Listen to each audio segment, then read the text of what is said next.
నిజమేంటో ఇక్కడ చెప్పకపోయినా పోలీసులకైనా నిజం చెప్పాలి. పోలీసుల కంటే వీళ్ళే కొంచెం నయం అనిపించి నిజం చెప్పేశాను. నువ్వు ఫోన్ చేయకుండా డైరెక్ట్గా ఇంటికొచ్చినప్పుడే ఇలాంటిదేదో జరుగుతుందని ఎక్స్పెక్ట్ చేశాను. ఇంతకాలం ఏదైతే జరగకూడదు అని జాగ్రత్త పడుతున్నానో ఈరోజు అదే జరిగిపోయింది. ఇంట్లో వాళ్ళందరికీ నా నిజ స్వరూపం తెలిసిపోయింది. ఇంట్లో అందరూ నన్ను అసహ్యించుకుంటున్నారు. దీనంతటికీ కారణం నువ్వు మాత్రమే కాదు, ఆ లక్ష్మి కూడా కారణమే. ఆ లక్ష్మియే లేకుండా ఉండుంటే ఈరోజు ధనుంజయ్ అనేవాడు ఉండేవాడే కాదు, ఈ ఇల్లు వెతుక్కుంటూ వచ్చేవాడే కాదు, అసలు ఇలా జరుగుండేదే కాదు. నా ఇంట్లో నన్ను విలన్ని చేసిన లక్ష్మి ఈ ఇంట్లో ఉండడానికి వీల్లేదు. దాన్ని ఇప్పుడే బయటికి గెంటేయాలి. అమ్మగారు, వద్దమ్మగారు, ఇప్పుడే ఇంత పెద్ద గొడవైంది కదా, మళ్ళీ ఆ లక్ష్మితో గొడవ పడితే మళ్ళీ గొడవ అవుతుంది అమ్మగారు. ఆల్రెడీ గొడవ అయిపోయింది. నా జీవితం ప్రశ్నార్థకంగా మారింది. ఇంతకు మించి ఇంకేం కావాలి? వాళ్ళకెలాగో నా కడుపున పుట్టిన బిడ్డ కావాలి అని 24 గంటలు టైం ఇచ్చారు. ఆ బిడ్డ ఎక్కడుందో కనుక్కొని వాళ్ళకి అప్పగించాలి అంటే అది ఎక్కడుంటుంది? నువ్వు ఎవరికిచ్చావో ఎప్పుడు తెలిసేది? నా మొగుడితో కలిసి నేను బ్రతకలేను. దీనంతటికీ కారణమైన ఆ లక్ష్మిని మెడ పట్టుకుని గెంటేస్తే నాకు మనశ్శాంతి కలుగుతుంది. అమ్మగారు,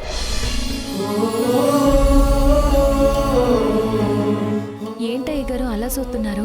నేను కూడా నీలాగే శివయ్య భక్తున్నమ్మా. నేను జైల్లో ఉన్న ప్రతిరోజు కూడా నా బిడ్డను మంచిగా చూసుకోమని ఆ శివయ్యతో చెప్పేవాణ్ణి. ఆ శివయ్య నా మొరని ఆలకించాడో లేదో నా బిడ్డని చూస్తే కానీ తెలియదు. ఖచ్చితంగా ఆలకించుంటాడు అయ్యగారు. మీ బిడ్డని తన బిడ్డలా చూసుకుని ఉంటాడు. నా బిడ్డను ఎలా చూసుకుని ఉంటాడో తెలియదు, కానీ నన్ను కాపాడడానికి మాత్రం నిన్ను నా బిడ్డలాగే పంపించాడనిపిస్తుందమ్మా. నేనెవరో తెలియకపోయినా ఆ రౌడీ వెధవల్ని ఎదిరించి నన్ను కాపాడావు. ఇంత మంచి మనసున్న కూతుర్ని కన్నవారెవరో కానీ చాలా అదృష్టవంతులమ్మా. నా కూతురు కూడా నీలా ఉంటే బావుండనిపిస్తుంది.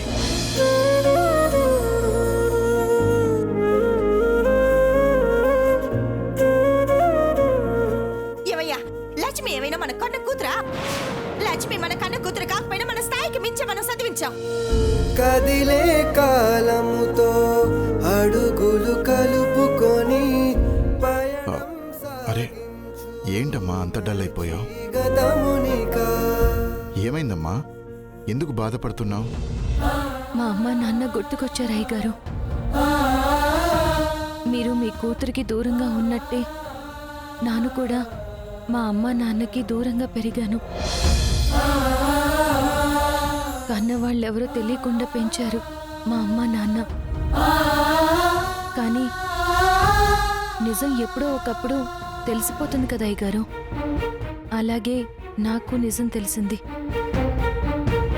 అప్పటినుంచి మా అమ్మ నాన్న ఎవరు, నన్నెందుకు వదిలేశారు, వాళ్ళేమైపోయారు అని ఆలోచిస్తున్నాను. ఆ బాధను కూడా శివయ్యతోనే చెప్పుకున్నాను.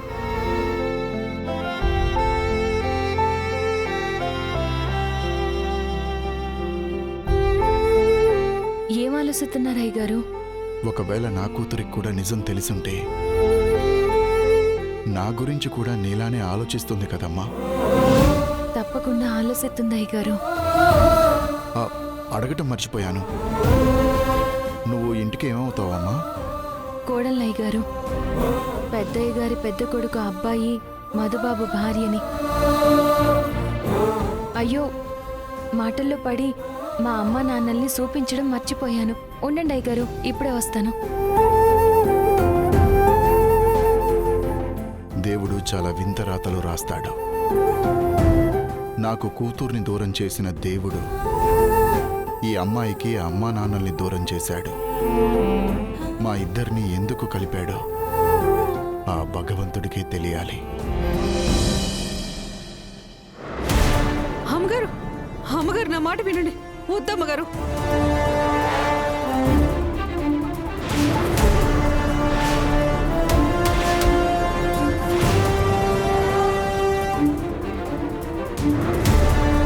ఏమైంది మేడీ అలా కోపంగా చూస్తున్నావు? ఆ లక్ష్మిని బయటికి పంపించేయడానికి ఇంతకంటే మంచి అవకాశం రాదు మేడీ. అక్కడ సింధుజాక్షి జీవితం, ఇక్కడ నీ జీవితం ఒకేసారి సరి చెయ్యాలనుకున్నాను. ఆ దరిద్రపు గుట్టు జీవితాల్లో నుంచి సింధుజాక్షిని నిన్ను బయటికి తీసుకొచ్చి మీరు కోరుకున్న జీవితాన్ని మీకు అందివ్వాలనుకున్నాను. కానీ సింధుజాక్షికి ఏమైందో ఏంటో అర్థం కావట్లేదు. కానీ మళ్ళీ ఆ బురదలోకే వెళ్ళిపోయింది.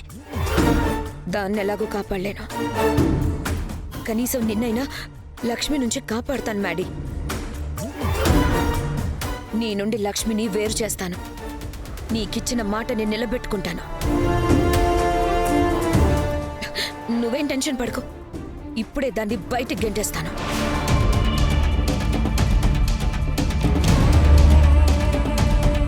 ఏమైంది మేడీ? అసలు మీకు మనస్సాక్షి అనేది ఉందా అత్తయ్య? ఛీ, మిమ్మల్ని అత్తయ్య అని పిలవాలంటేనే నాకేదోలా ఉంది. మరీ కన్నబిడ్డని చంపుకోవాలని మీకు ఎలా అనిపించింది అత్తయ్య?